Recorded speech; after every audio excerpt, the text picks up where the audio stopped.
What's going on, people? Prosting Talk, here I am back again, and today I'm going to talk about this whole James Ellsworth allegation, what happened over the weekend. So as you guys know by now, the whole story about it.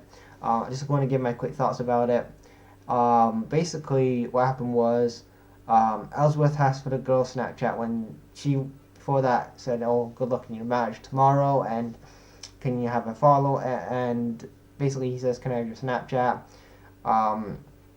Then basically him and the girl are talking on Snapchat, and then she says about she's only 16, and then he says like, and then he knows that she's 16, and then he still continues with the chat. I mean, at that, Ellsworth should say like, okay, you're 16, you're underage, you know, that's it.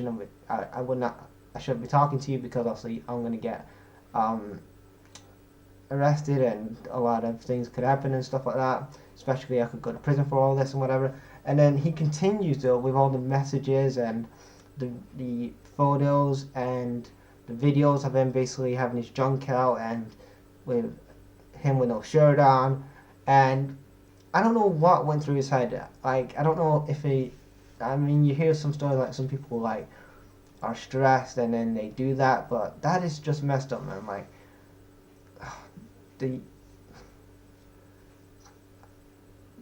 just those images, man. Like, can you imagine like having your 16-year-old daughter on social media looking at a 33-year-old man's junk on the social media?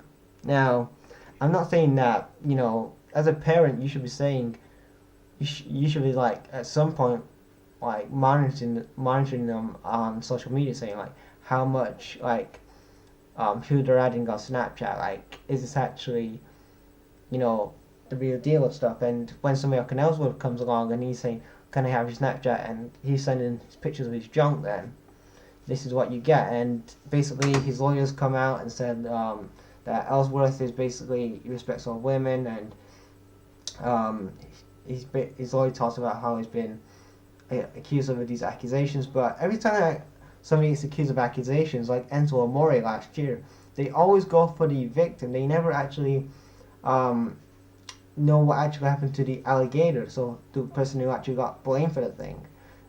They always believe their story, but the Ellsworth story, they always think, oh, you know, or any story, they say, oh, it's the victim's fault, and it's victim, like, it's, you know, feel sorry for them. But what about the person that's accused of that? Because once they're accused of something like that, or another serious crime, then they live with that for the rest of their lives. They're like basically living on an eggshells, and basically, you know, and this is James Ellsworth's livelihood. I mean, he's a professional wrestler, and if that's on his CV, on his criminal record of him basically doing this, then you know, this could fuck up a lot of things. So I think at some point the court is going to look at both sides of the thing and think, is the, you know, take the girl's story and Ellsworth's story, look at the evidence and see who's guilty and whatever. And that's what I think anyway. So what do you guys think about this whole James Ellsworth thing? Leave your thoughts in the comments,